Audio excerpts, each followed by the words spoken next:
Good morning. There's very interesting news this morning out of the insane throttle office of Biker News at Chicago.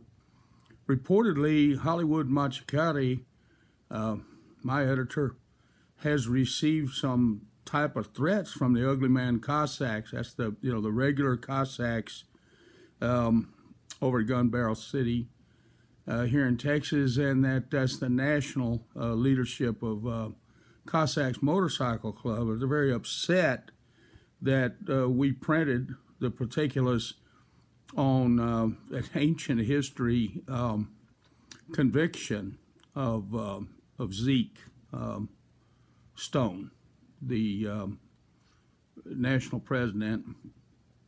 He was convicted in over a killing of a young lady in 1977, in which he beat her to death over a motorcycle, the title to a motorcycle. And so when I learned the day that I got there 2 weeks ago that I wasn't going to get the interview, we weren't going to work out any questions among ourselves for our mutual agreement that everything was on hold, I asked if he would confirm this, and he did. It's a matter of public record.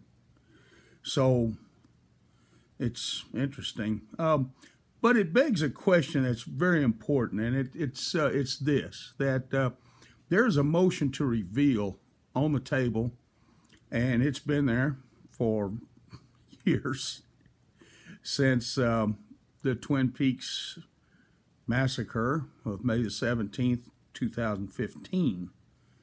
And it is that one of the attorneys who is representing a black and gold member, Matthew Clendenin, of the Cossacks, not the Cossacks, but a Cossacks support club named Scimitars, that reportedly they were in preparation to patch over to Cossacks Motorcycle Club. At any rate, Mr. Clendenin no longer has a motorcycle, and he is no longer a member of any motorcycle club. He has yet to get his day in court, but he has yet to get any satisfaction on a motion that he is asked to reveal the identities of confidential informants and undercover law enforcement officials who were present at Twin Peaks on that day.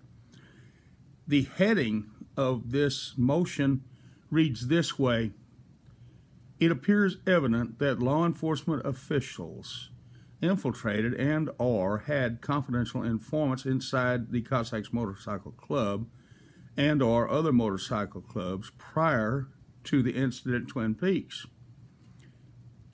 First, DPS reports indicated Waco Police Detective Jeff Rogers was receiving information from a source of information regarding the Confederation of Clubs meetings at Twin Peaks, and that the Cossacks planned to attend.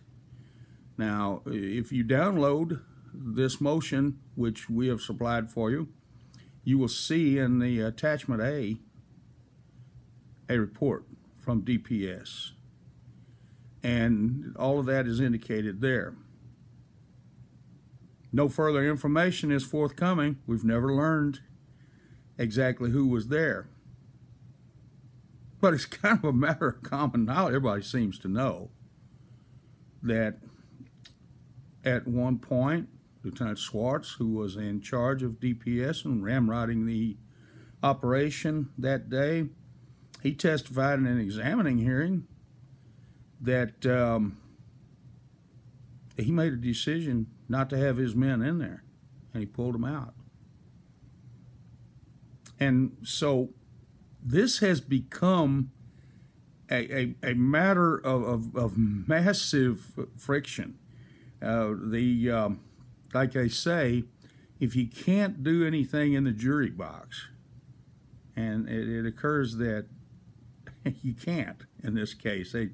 After 3 years, you've had one trial, and it ended in a mistrial because of the negative impact on the jury, obviously, when defense counsel repeatedly stopped the music and said, hey, I don't have that information. I'm supposed to have that information, exculpatory information, but I don't have it. Where is it? And then they would say, oh, we furnished that to you. And she'd say, no, I don't have it. I told you so. And then the district attorney, Abel Ramos, well, Your Honor, we have no problem furnishing it. Finally, the judge got exasperated, and he said, well, then get the information. I'm not going to hold this trial up any further. 2 million documents turned over in discovery. Okay, you ready for that? At one point, a visiting judge named Doug Shaver told the special prosecutor, he said, counsel, you're going to have to tell me what gigabytes are.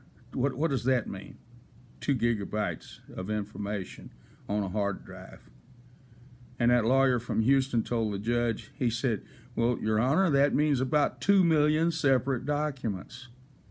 And yet, none of those documents have the names of those agents and undercover and confidential informants that they had inside that day.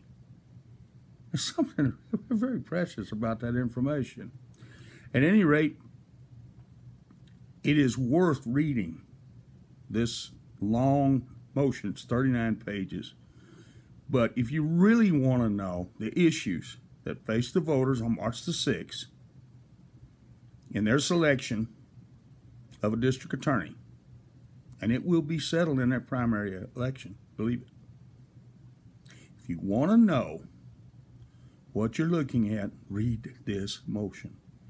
Because F. Clinton Broden, Mr. Clendenin's attorney, makes it abundantly clear that once that information has been obtained, it will have a huge impact on any impression that can be made by defense counsel. And it is applicable in all 155 cases. Okay? I don't know how to put it any more clearly. You've just got to read the information. But I'm legendary Jim Parks, and I'm here to warn you that the floggings will continue until morale improves. And looking forward to seeing everybody that can make it on Sunday to Wave 7 on the Courthouse Square, Waco, Texas, 6-Shooter Junction, Jerusalem on the Brazos. For Legendary News Services, I'm Legendary Jim, and looking forward to inserting more copy in Insane Throttle Biker News.